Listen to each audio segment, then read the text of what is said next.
Hello all Anurag and अनुराधाज।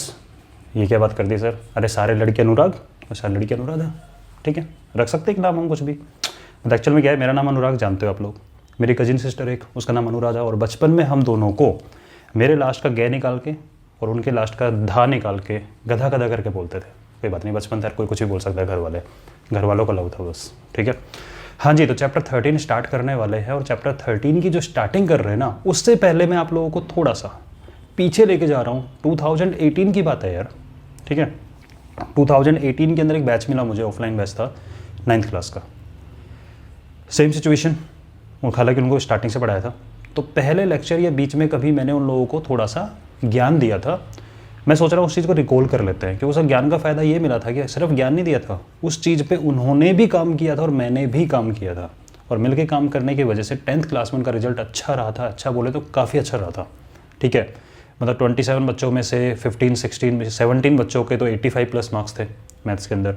Around 7-8 student के 90+ थे, 99 highest था। तो थोड़ी सी वो बातें सुन लेते हैं, फिर हम चैप्टर 13 स्टार्ट करेंगे। तो ज्ञान की बात एक ये है यार, सबसे पहले कि एक तो आप लोग छोटी छोटी प्रॉब्लम के लिए कोई क्वेश्चन सोल्व नहीं कर रहे हो, नहीं हो पाया क्वेश्चन, तुरंत गूगल करने लग जाते हो। प्लीज़ इस आदत को बंद कर दो। छोटी सी प्रॉब्लम हुई, गूगल पे चले गए, यूट्यूब पे सॉल्यूशन ढूंढ रहे हो, प्लीज़ बंद कर दो। अब इसका अल्टरनेट क्या है सर? बंद तो कर देंगे, मान ली आपकी बात, हमने बंद कर दी है वाली आदत। सॉल्यूशन कहाँ से मिलेगा? अपना एक चड्डी वड्डी बनाओ, बोले तो अपना एक मैथ्स पार्टनर बनाओ क्लास के अंदर। फ़ायदा सुनना इस चीज़ का, और पूरा वीडियो सुन के जाना आराम से वाली चीज़, ठीक है। अगर ये सुनने के बाद आपको लगे ना काम की बात नहीं थी, तो कमेंट में उल्टा पुल्टा तो मतलब लिखना, डिसलाइक लिख के चले जाना, कोई प्रॉब्लम नहीं है, ठीक है। उल्टा पुल्टा नहीं लिखना चाहिए कभी टीचर के लिए। हाँ जी, तो बात ये है कि क्यों गूगल पे ना जाएं, क्यों यूट्यूब पे ना जाएं, तुरंत जाने की बात कर रहा हूँ मैं, ठीक है। अब तुम अपने दोस्त को बनाया पार्टनर, उसके बाद भी तुम दोनों को मिलकर भी समझ में नहीं आ रहा है तो ज़रूर जाना। यार एक बात बताओ, आपको हलवा खाने की मन में आ रही है, आपने कहा चलो हलवा ट्राई करते हैं खाने के लिए। अब बनाने लगे, आपको समझ में नहीं आया, मतलब आप क्वेश्चन करने लगे, आपको क्वेश्चन समझ में नहीं आ रहा है, हलवे से कंपेयर कर रहा हूँ इस चीज़ को। उसके बाद में आप लोग क्या करोगे इसको? आप कहोगे यार किसी से रेसिपी सीख लेता हूँ। बिल्कुल सही बात है, आपको समझ में नहीं आया क्वेश्चन, आप किसी ना किसी सीखने की कोशिश करोगे। अब सामने वाले ने आपको रेसिपी सिखाई, मतलब सामने वाले ने आपको समझाया कि देख यार क्वेश्चन में ये हो रहा है, तेरे को ये फाइंड करना है, इसको ऐसे करके देख, इसको ऐसे करके देख। अगर आप उतना सुनने के बाद क्वेश्चन सोल्व कर रहे हो, मतलब आप रेसिपी सीखने के बाद हलवा खुद बना रहे हो, तो आपको क्या रहेगा, नेक्स्ट टाइम जब आपको हलवा बनाना है तो आपको रेसिपी याद रहेगी, क्योंकि आप उसको सीख के आपने खुद ने इंप्लीमेंट किया है। लेकिन मान लो सामने वाले ने कहा अरे यार छोड़ना, क्या रेसिपी सीख रहा है, इधर बना हलवा दे रहा हूँ मैं। उसने हलवा दिया, आपने खा लिया, नेक्स्ट टाइम आपको दोबारा मन किया हलवा खाने का, आपको रेसिपी नहीं आती है, आप वापस से जाओगे, डेफिनेटली जाओगे। मतलब अगर आपको क्वेश्चन आपको काट के कहीं पे, आपने उसको तुरंत गूगल किया, आप पका पकाया हलवा खा रहे हो, आपने लिख लिया, आपने खूब सोचा, अच्छे से सोचा उसको, हाँ इसमें ऐसे हो रहा है, इसमें ऐसे हो रहा है, इसमें ऐसे हो रहा है, ठीक है, आपने अच्छे से सुन लिया उस चीज़ को। लेकिन नेक्स्ट टाइम अगर आपको सेम क्वेश्चन में प्रॉब्लम आई ना, डेफिनेटली 90% चांस है कि आपको याद नहीं होगा कि कैसे किया था, आपको दोबारा देखना पड़ेगा। तो एक तो ये जाने की आदत बंद करो। एक मैथ्स पार्टनर बनाने का फ़ायदा ये होगा आपका कि मैं यहाँ पे भी आपको बात बता रहा हूँ, इस क्लास को आपको कैसे देखना है। मैं आपको पूरा चैप्टर बिल्कुल डिटेल में सिखाऊंगा, एक एक कंसेप्ट सिखाऊंगा, एग्जाम्पल बताऊंगा उस चीज़ के कि टॉपिक कैसे करते हैं। लेकिन मुझसे अभी ये एक्सपेक्ट मत करना, स्पेशली जो अभी ये वीडियो देख रहे हैं और जो बच्चे कंटिन्यू करेंगे, अभी एक्सपेक्ट मत करना कि मैं आपको एक एक क्वेश्चन बोर्ड पर सोल्व कराऊंगा, एक कराने वाला भी नहीं हूँ मैं, ठीक है। ये मैं बिल्कुल कराऊंगा, चैनल पे जरूर आएंगे, लेकिन ये उन बच्चों के लिए होगा जिन बच्चों को जेन्युइनली उसमें प्रॉब्लम होगी, मतलब कि अभी उनका बेस वीक है काफ़ी, या जिन बच्चों की आदत ही ऐसी है कि भाई नहीं हमें तो पका पकाया हलवा चाहिए, उनके लिए ज़रूर आएगा। लेकिन तुम लोग अगर देख रहे हो ये वाला वीडियो, ये वाला पर्टिकुलर वीडियो देख रहे हो, यहाँ से आपने क्लास स्टार्ट की है, तो आप लोगों का प्रोसीजर क्या होगा मैं समझा देता हूँ। टॉपिक समझाया, एग्जाम्पल दिया, डिटेल में समझाया, जैसे उस टॉपिक से रिलेटेड अपना काम पूरा हुआ, एक एक्सरसाइज से पहले का काम पूरा हुआ, फिर मैं आपको बोलूँगा अब हम ये वाली एक्सरसाइज कर सकते हैं। आप घर पर जाओगे, ऑफलाइन क्लास की तरह ट्रीट करना है इस चीज़ को, क्योंकि मैं भी इसको ऑफलाइन बैच ही मानूंगा। आप घर पे जाओगे, इसके बाद मतलब मोबाइल को बंद किया, उस एक्सरसाइज को अटैम्प्ट करने की कोशिश की, हो सकता है कि उसमें 3 से 4 क्वेश्चन आपसे नहीं हुए, तो आप अपना एक फ्रेंड पकड़ो साथ में, बोले यार दोनों जने मिलकर पढ़ेंगे मैथ्स, ठीक है, कोई और सब्जेक्ट भी आपको जो भी फेवरेट है, जैसा भी है, या डर लगता है जिसके अंदर, मिलकर पढ़ेंगे। उसने भी सोल्व किए, ऐसे होने के चांसेस काफ़ी कम है, प्रोबेबिलिटी कम है कि जो 4 क्वेश्चन आपको नहीं आए थे एग्जैक्टली वही 4 क्वेश्चन उसको नहीं आएंगे, ऐसे होने के चांसेस काफ़ी कम होते हैं, ठीक है। तो अगर ऐसा नहीं हुआ तो हो सकता है कि जो 4 क्वेश्चन आपको नहीं आए वो उसको आ गए हो, और उसको जो 2-3 क्वेश्चन नहीं आए वो आपको आ गए हो, तो आप एक दूसरे को समझाओगे कि यार ऐसे करते हैं, ऐसे करते हैं, ऐसे करते हैं। इससे क्या होगा, दोनों का फायदा होगा, आपको गूगल पे नहीं जाना पड़ा, आपका दिमाग की एक्सरसाइज हो रही है। बॉडी का कोई पार्ट वीक होता है ना, उसकी एक्सरसाइज की जाती है, उसकी जगह नया पार्ट नहीं लगाया जाता कि लेके आके। ऐसा नहीं कर सकते कि अगर मान लो सपोज करो मुझे डोले सोले बनाने हैं, मसल्स बनानी है, मैं एक काम करूँगा, जिम वाले के पास जाऊँगा, कहूँगा यार बस चिपका देना कुछ इसके ऊपर, ऐसा तो होगा नहीं, मुझे खुद को मेहनत करनी है। दिमाग की मसल्स को भी थोड़ा जोर लगाओ इस चीज़ को लेके, वरना भूल जाओ, एग्जाम में याद नहीं रहेगा। ठीक है, अपना पार्टनर बनाओगे मैथ्स का, साथ में मिलकर सोल्व करोगे। हो सकता है जो 4 क्वेश्चन आपको नहीं है, सेम 4 क्वेश्चन उसको भी नहीं है। किसी बच्चे के मन में डाउट आ रहा होगा ये वाला कि सर ऐसा हुआ तो भाई अब दोनों जने मिलकर लगाओ दिमाग, क्योंकि हो सकता है उन 4 क्वेश्चन के अंदर जो लॉजिक आप सोच रहे हो उसके पास दूसरा लॉजिक हो, लेकिन वो अटक रहा है उस चीज़ में, और आप भी किसी और चीज़ में अटक रहे हो। दोनों मिलकर सोल्व करोगे, प्रॉब्लम सोल्व हो जाएगी। तो प्लीज़ अपना एक पार्टनर जरूर रखना, एक दोस्त अपना रखना, साथ मिलकर पढ़ना है। एक्सपेरिमेंट मैंने करा है बच्चों के साथ में और उसका रिजल्ट मिला है। ठीक है, पहली बात मैं कुछ पॉइंट लिख के आया हूँ, क्योंकि यार 3 साल पुरानी बात है जो मैंने बच्चों को बताई थी उस टाइम पे, तो एक बार देख लेता हूँ क्या क्या पॉइंट है। तो अपन ने ये वाला कर दिया कि डोंट ओवर यूज़ गूगल और यूट्यूब, किसी पे ओवर यूज़ मत करो। अब ऐसा हो गया कि यार आप दोनों को मिलके हो सकता है कि 4 में से 2 प्रॉब्लम तुम लोगों ने सोल्व कर ली, अभी 2 बच गई, तो आप चले जाओ देखने के लिए, लेकिन आप उस पर तब तक पूरा स्ट्रगल कर चुके होंगे क्वेश्चन पे। आप सिर्फ किसी पॉइंट पे आके अटक रहे होगे, क्या तो स्टार्टिंग में अटक रहे होगे कि यार क्वेश्चन को शुरू कैसे करना है, या लास्ट में कहीं अटके होगे, तो वो आपकी हेल्प करेगा। ठीक है, और उसका बाद में 1 दिन बाद दोबारा रिवाइज जरूर करना उन दोनों क्वेश्चन का। सेकेंड चीज़, मैथ्स पार्टनर आपका होना चाहिए। इसका मैंने फ़ायदा बता दिया है, एक फ़ायदा और बता देता हूँ चलो। ठीक है, इसके बाद में एक ये बड़ी खतरनाक चीज़ है बच्चों की, फॉर्मूला। फॉर्मूले का पहली बात तो डर। ठीक है, फॉर्मूले का डर कैसे कि याद ही नहीं होता है। भाई मैं एक बात बता दूं, 9th क्लास में भी टोटल मिला के ओवरऑल अगर मेरे साथ आप पढ़ रहे हो तो मुश्किल से मैं आपको पूरी बुक में 2 से 3 या 3 से 4 फॉर्मूले ऐसे होंगे जो मैं कहूँगा बेटा इनको याद कर लो। ठीक है, अदरवाइज मैं हर फॉर्मूले का एक्सप्लेनेशन दूंगा आपको और वो फॉर्मूला वहीं याद होगा। और फॉर्मूला याद करने का सबसे बेस्ट मेथड ये होता है, आप जितने भी क्वेश्चन सोल्व करते हो उन हर क्वेश्चन में उस फॉर्मूले को लिखा करो। देखो इसके 2 रीज़न है। ठीक है, मस्त वाले रीज़न बताता हूँ इसके। पहला रीज़न, आप घर पे मम्मी ने आपको कुछ काम बोला, ठीक है, हालांकि मम्मी पापा के साथ में अपने ऐसी चीज़ें नहीं करते हरकतें, ये वाली कौन सी हरकत है सुन लो। मम्मी पापा ने आपको कुछ काम बोला, आपने वो काम कर दिया, फिर भी मन में एक चीज़ तो आती होगी ना आपके, यार मैंने वो काम किया है, क्या काश मुझे शाबाशी मिल जाए उस चीज़ के लिए, इतना तो होता होगा। या फिर सपोज करो कि आपने कुछ काम किया है और कोई भी रिलेटिव आए हुए हैं, तो मम्मी पापा अगर एक बार आपकी तारीफ़ कर दे थोड़ी सी कि नहीं यार इसने वो वाला काम किया है, मतलब हमें क्रेडिट चाहिए होता है। मैं बुरे वे में नहीं बोल रहा हूँ, अच्छे में बोल रहा हूँ, बिल्कुल अप्रिसिएशन मिलता है तो आप लोग इंप्रूव करते हो। ठीक है, जब किसी को क्रेडिट नहीं मिलता ना किसी चीज़ का तो उसको दुख होता है, बुरा होता लगता है, और बाद में क्या होता है, धीरे धीरे आपने अपने फ्रेंड को कोई काम बोला, आप उसको क्रेडिट नहीं दे रहे और क्रेडिट खुद खा गए उसका कि मैंने कर दिया, तो धीरे धीरे दोस्त कट जाएगा। Similarly happen with formula. अगर आपने किसी क्वेश्चन में फॉर्मूले को यूज किया है, आपने उसका यूज कर लिया, बेचारे को क्रेडिट तो दे दो कम से कम लिख के कि मैंने ये फॉर्मूला यूज किया है। इसलिए क्वेश्चन का सॉल्यूशन का पैटर्न ये होता है कि आप क्वेश्चन सोल्व कर रहे हो, जो फॉर्मूला आपका यूज हो रहा है उस फॉर्मूले को साइड में लिखा जाता है। 2 फायदे, पहली बात, अगर आप डेली आदत बना लोगे हर क्वेश्चन में फॉर्मूला लिखने की, तो आपको एग्जाम से पहले पेज पे फॉर्मूला लिख के याद करने की नीड नहीं होगी। आपको स्टार्टिंग में बोरिंग लगेगा, लेकिन आप ध्यान से देना, आप 5 से 10 क्वेश्चन में भी लिख दोगे ना तो फॉर्मूला आपका अपना हो जाएगा, क्योंकि आप उसको क्रेडिट दे रहे हो, वो खुश हो गया। ठीक है, तो आपको याद रहेगा वो। ठीक है ना। दूसरा फायदा, जब चेकिंग होती है, स्टेप मार्किंग होती है, तो स्टेप मार्किंग में फॉर्मूले के मार्क्स मिलते हैं और फॉर्मूला नहीं लिखने के मार्क्स कटते भी हैं। वो बच्चे जिन बच्चों को लगता है यार मैं सब कुछ सही करके आता हूँ, सेम मैंने किया, सेम मेरे फ्रेंड ने किया है, मेरे नंबर कम आ रहे हैं, क्यों? आपने फॉर्मूला नहीं लिखा, आपने आइडेंटिटी नहीं लिखी है वहाँ पे, उनको क्रेडिट देने की आदत डालो। दूसरी चीज़, डेली लिखने का फ़ायदा क्या होगा? आप एक एग्जाम्पल पकड़ो कि आप कहीं पे जा रहे हो, मैं जाके दिखाता हूँ। ठीक है, आप कहीं पे जा रहे हो, एक रास्ता है आपके घर से आपके स्कूल का, कोई रास्ता है, उस रास्ते पे आप डेली जाते हो, या आपके फ्रेंड है उसके घर पे आप डेली जाते हो सकता है 10-15 मिनट का रास्ता हो, उस रास्ते पे काफ़ी मोड़ भी हो, लेकिन आप डेली जाते हो उसके पास में। ठीक है, ये स्कूल डेली जाते हो। एक दिन आप रात को जा रहे हो और रात को जाते जाते लाइट चली गई अचानक, बिल्कुल अंधेरा है, क्या आप मुझे बताओ आपका रास्ता भूल जाते हो? नहीं भूलते, बल्कि आपको याद भी नहीं होगा। आप अगर किसी के साथ बात करते हुए भी आओगे ना, बात करते करते भी आपके पैर आपको सही रास्ते पे लेके जाएंगे। ये आपने प्रैक्टिकली फील किया हो, मना मत करना। और जिसके साथ में ऐसा हुआ है वो कमेंट में लिख के बताओ कि क्या ऐसा होता है कि नहीं होता है। एग्री करते हो मेरी बात से? ऐसा होता है, हम उस रास्ते को नहीं भूलते हैं अगर हम उस रास्ते डेली जाते हैं तो। मतलब मैं कह रहा हूँ कि इवन आप नोटिस भी नहीं करते हो कि आप चल रहे हो, बातें कर रहे हो दोस्तों के साथ में, चलते जाते ध्यान थोड़ी ना देते रास्ते के ऊपर, आप पहुँच जाते हो। क्यों? क्योंकि उस रास्ते पर आप डेली जा रहे हो। सिमिलरली अगर आप फॉर्मूले को डेली लिखोगे ना, हर क्वेश्चन में लिखोगे, तो एग्जाम में आपको फॉर्मूला अलग से याद करने की नीड ही नहीं है, आपके हाथ अपने आप चलेंगे फॉर्मूला लिखने के लिए।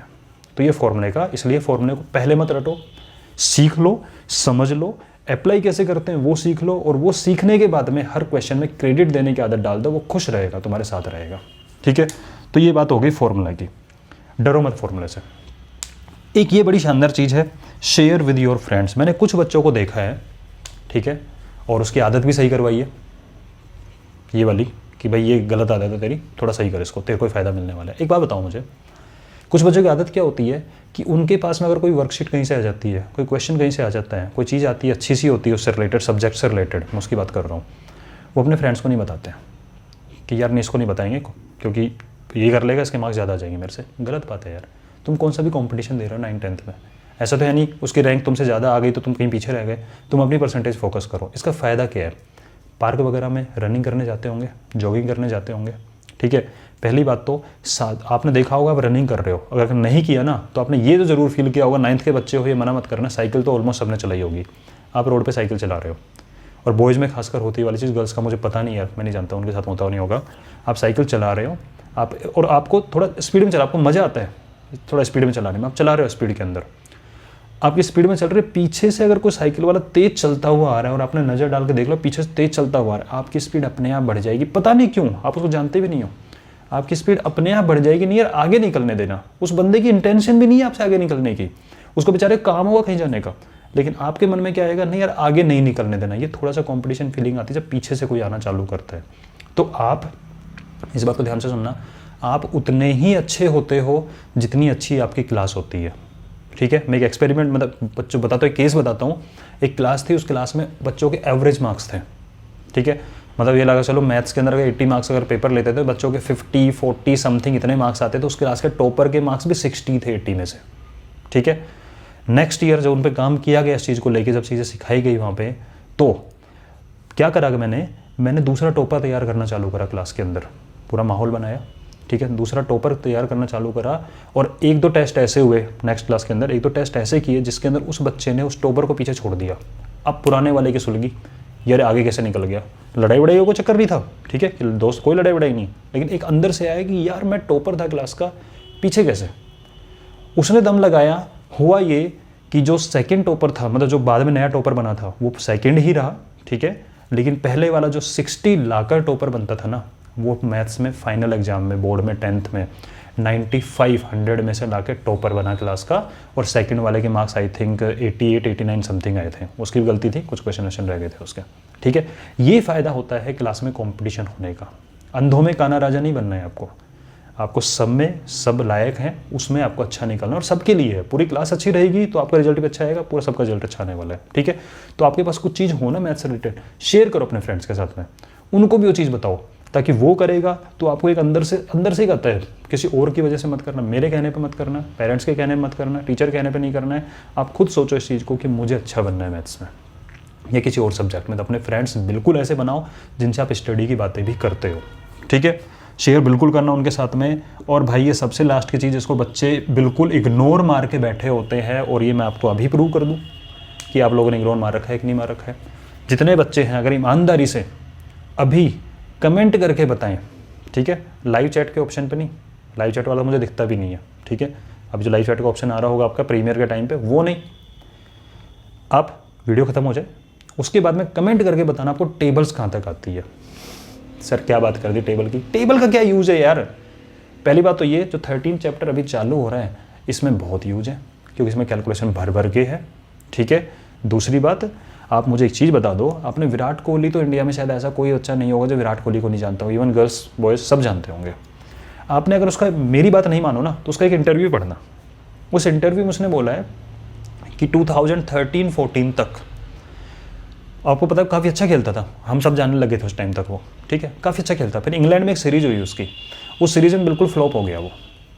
उसके बाद में उसने अपना सोचना चालू करा कि यार ऐसा क्या फैक्टर है, मैं इतना अच्छा खेल रहा था, एक जगह पर जाके फ्लॉप कैसे हो गया, कुछ तो कमी है। कितने अच्छे आप मैथ्स में कितने अच्छे हो भले, लेकिन आपकी मेंटल कैलकुलेशन नहीं, उसका लॉजिक बता रहा हूँ मैं। तो उसने सोचा कि यार फिटनेस अच्छी और कर लूँ, ठीक है, तो इम्प्रूवमेंट हो सकता है। तो आप सोचो, वो पहले से ही काफ़ी फिट था, वो पहले से ही काफ़ी सक्सेसफुल था उस फील्ड के अंदर। उसको क्रिकेट का ऐसा एक भी शॉट नहीं जो उसको नहीं आता होगा, अच्छे सब लगाता था, लेकिन उसके अंदर से यानी फिटनेस सही करने में इंप्रूवमेंट हो सकता है। और आप खुद देख लो, वो अब सबसे इंडिया का सबसे फिट मान लो यार एक तरीके से, मतलब इवन जो और गेम्स है जिनके अंदर क्रिकेट से ज़्यादा फिट बंदे माने जाते हैं, क्योंकि आप और क्रिकेटर को देख लो, पहले वालों को देख लो, ठीक है, उनके कंपैरिजन में जो हॉकी हुआ, बास्केटबॉल, उनके प्लेयर ज़्यादा फिट माने जाते हैं, क्योंकि उनके अंदर ज़्यादा फिजिकल एक्टिविटी होती है इंटेंस वाली। वो लोग भी विराट कोहली को फॉलो करते हैं। इसलिए बोल रहा हूँ, मेंटल कैलकुलेशन अच्छा होना ज़रूरी है अगर आपको मैथ्स को अच्छा करना है। इसके बिना क्या होगा, आप कंसेप्ट सीख जाओगे, आप 3-4 स्टेप करोगे, आप लास्ट के स्टेप में गलतियाँ करोगे। अब कहोगे सर मेंटल कैलकुलेशन में टेबल्स, पहले तो मुझे कमेंट में लिख के बताना आपको रियल में कितनी तक आती है, ठीक है, बताया करो यार, ठीक है। अब आप कहोगे सर टेबल्स याद नहीं होती, क्यों याद नहीं होती? क्योंकि आप उनका यूज नहीं करते, ठीक है। आप मुझे एक चीज़ बता दो, आप कितनी भी इंटरेस्टिंग मूवी देख के आ जाओ, कितनी भी इंटरेस्टिंग मूवी देख के आ जाओ, अगर आपने, और आपको उसके कैरेक्टर के नाम भी याद हो रहे हैं, सोचो पहली बार आप कोई ये मान सपोज करो कि चलो ठीक है, कौन सी मूवी है यार, ये आयरन मैन वाली कौन सी मूवी चलती थी, सीरीज चलती रहती है यार, मुझे नाम याद नहीं आ रहा, ठीक है, तो उसकी जो कोई, चलो ठीक है आयरन मैन पकड़ लो या कोई और भी समझ लो इन चीज़ का, एवेंजर्स वाली ले लो, एवेंजर्स आपको खूब अच्छी लगती होगी, पहला एवेंजर का पार्ट आपने देखा होगा, आपको कैरेक्टर के नाम भी याद हो गए थे बैठे बैठे हॉल में अंदर। लेकिन अगर आप उस मूवी की स्टोरी आके अपने फ्रेंड के साथ डिस्कस नहीं करोगे तो क्या होगा, आपको कैरेक्टर के नाम 2 दिन में, 4 दिन में, 5 दिन में, 6 दिन में भूल जाओगे। लेकिन आप बाहर थिएटर से बाहर आए, आपने अपने दोस्तों को बताओ, अरे यार ऐसे था, ये था, वो था, सब कुछ आपने स्टोरी बताई उसको अच्छे से, आपने कैरेक्टर के नाम ले लेके स्टोरी बताइए, आपको महीने 2 महीने तक नाम नहीं भूलोगे। और अगर आपने एक बार और कहीं रिवीजन कर लिया ना उस चीज़ का बता के दोस्तों को, तो आप तो फिर लाइफ टाइम आपको अब तक याद होंगे कैरेक्टर के नाम क्या क्या थे, ठीक है।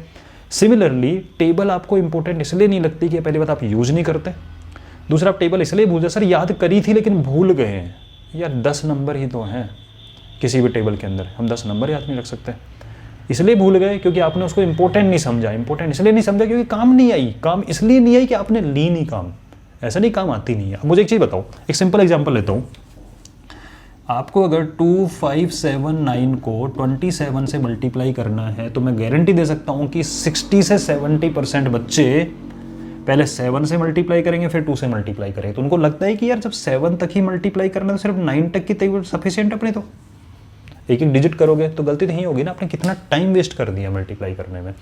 27 टेबल आनी चाहिए, आप इसका यूज़ तो करो। तो आपको मैं प्रैक्टिकली चीज़ सिखा के जा रहा हूँ कि कैसे आप अपनी मेंटल कैलकुलेशन सही कर सकते हो और आपको नीड क्या क्या है और करोगे कैसे।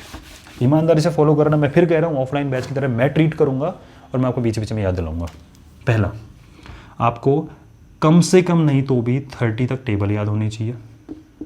आप कहो सर ऐसे कैसे, यार 30 ही तो टेबल है, चाहो डेली की सिर्फ एक याद कर लेना, 1 मंथ में हो जाएगी, ठीक है। आप इसका बर्डन मत लेना, 1 मंथ में हो जाएगी, कोई बात नहीं। 1 से लेकर 1 स्क्वायर से लेकर 2 स्क्वायर 3 स्क्वायर आपको 30 तक के स्क्वायर याद होना चाहिए। ये भी अगर आप पेज पे लिखो 30 नंबर ही तो होंगे। और मुझे लगता है कि अगर आप अभी देखोगे ना अपने आप को तो 15-20 तक तो आपको वैसे ही याद हो जाएंगे। और फिर उसके बाद थोड़ा थोड़ा करके देख लेना, 1 के क्यूब, 1 का क्यूब, 2 का क्यूब, 3 का क्यूब से लेके आपको कम से कम 15 तक के क्यूब याद होने चाहिए 9th क्लास के बच्चे। अब ये याद कैसे होंगे, इनको एक बार लिख लो, बस नज़र डाल लिया करो, अपने टेबल पे सामने चिपका लो, बस नज़र डाल लिया करो, आपको याद हो जाएंगे। बीच बीच में मैं भी पूछता रहूँगा रैंडमली, ठीक है, ये करो। अब बात आती है सबसे खतरनाक चीज़ दुनिया की सबसे खतरनाक चीज़ है, सर टेबल्स कैसे याद करें। 10 तक तो याद होगी तुम्हें, अभी पक्की बात है 10 तक तो तुम्हें याद होगी, ठीक है। तो मैं मान रहा हूँ 1 से 10 तक तुम्हें याद है। तो आज तुम्हारा जो टास्क है, ठीक है, जब भी तुम ये वीडियो देख रहे हो, आज तुम्हारा टास्क ये है कि तुम अपने आप को 5 से लेकर 9 तक की जो डिजिट्स होती है, ऐसे डिजिट लिखो उल्टे पुल्टे कैसे भी कर करके 5 से 9 वाली, और उसको 9 के टेबल से मल्टीप्लाई करो। ऐसे और नंबर दो 9 के टेबल से मल्टीप्लाई, ऐसे और नंबर दो 9 के टेबल से मल्टीप्लाई, ऐसे और नंबर दो 8 के टेबल से मल्टीप्लाई, ऐसे और नंबर दो 7 के टेबल से मल्टीप्लाई, और अपने आप को 15 से 20 एग्जाम्पल दो। कहोगे सर बच्चों वाली चीज़ है, बिल्कुल बच्चों वाली है ना, ठीक है, 10 मिनट का टाइमर लगाना 20 क्वेश्चन के लिए, बच्चों वाली लग रही है ना आपको, तो 20 क्वेश्चन के लिए 10 मिनट का टाइमर लगाना। और थोड़ा सा हार्ड कर देता हूँ क्योंकि आपका ब्रेन थोड़ा ना वीक हो गया है, ब्रेन की मसल्स है ना थोड़ी वीक हो गई है। 9 7 जा 63 का 3 लिखना, 6 मत लिखना। इस कैरी को याद करना कि 6 कैरी है। और 9 8 जा 72 प्लस 6 78 का 8 लिखना, 7 कैरी याद रखना। कैरी लिखना बंद कर दो आज से, ठीक है। आपको इजी लग रहा है ना कि सर बच्चों वाली चीज़ क्यों बता रहे हो, 10 तक तो सबको आती है। बिल्कुल ईजी है, आप यही काम करोगे। 20 क्वेश्चन 10 मिनट लगाओ टाइमर, 10 मिनट में कर पा रहे हो सारे सही, अच्छी बात है, वरना नेक्स्ट डे फिर लगाओ। कैरी नहीं लिखोगे, बस इतनी कंडीशन है मेरी, ठीक है। और उसके बाद मुझे बताना ईमानदारी से, जिसको इंप्रूवमेंट करना है मैथ्स में भाई वो मेरे साथ बिल्कुल फॉलो करता रहे, ठीक है। 9th में फॉलो करो, 10th में रहो साथ में, मस्त हो जाएगा, ठीक है। 2 दिन तक 3 दिन तक अपना काम करो। जब आप 20 क्वेश्चन नए नए क्वेश्चन देना अपने आप को, जब 20 क्वेश्चन आप 10 मिनट में करने लायक हो जाओ, जब आपके हो जाए ना कि हाँ सर 20 क्वेश्चन हम 10 मिनट में कर पा रहे हैं, फिर नेक्स्ट डे 11 तक तो वैसे आती है, तो अपना एग्जाम्पल 11 तक बढ़ा देना। 11 टेबल में कुछ नहीं होती, ठीक है। जब ये कर जाओ ना 20 क्वेश्चन 10 मिनट में, उसके बाद आपको क्या करना है, नेक्स्ट डे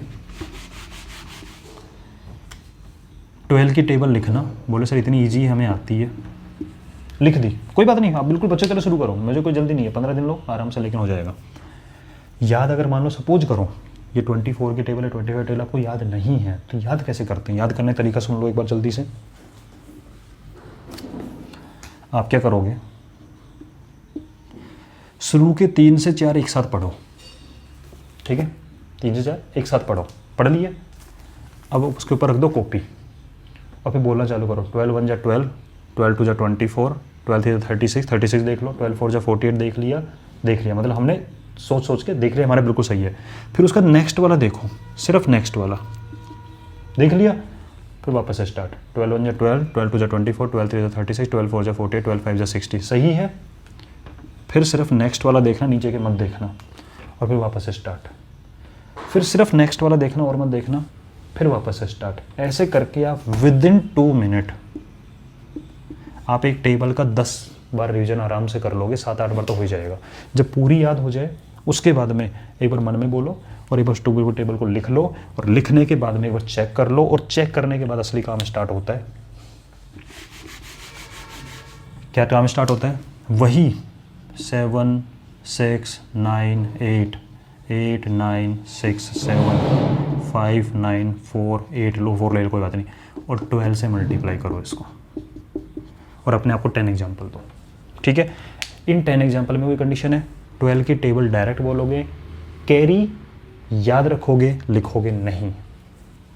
10 से 15 मिनट की अगर आपने ये ब्रेन एक्सरसाइज की तो मान के चलना ये चैप्टर छोड़ो, कोई भी चैप्टर होगा मेंटल कैलकुलेशन में कहीं गड़बड़ नहीं होगी। तो आई होप आज की बातें आप लोगों को समझ में आ गई होंगी। प्लीज़ प्लीज़ प्लीज़ एक बार फॉलो करके देखो, मैथ्स में डर खत्म हो जाएगा, ठीक है। चैप्टर 13 है सरफेस एरिया वॉल्यूम, इसका विधिवत स्टार्टिंग हम कल से करेंगे, ठीक है। आज की क्लास में ज्ञान काफ़ी है और आज आपको होमवर्क मैंने दे दिया है, और ये जो क्लास स्टार्ट होगी इसमें आपको डेली होमवर्क भी मिलेगा, वो भी आपको करना है।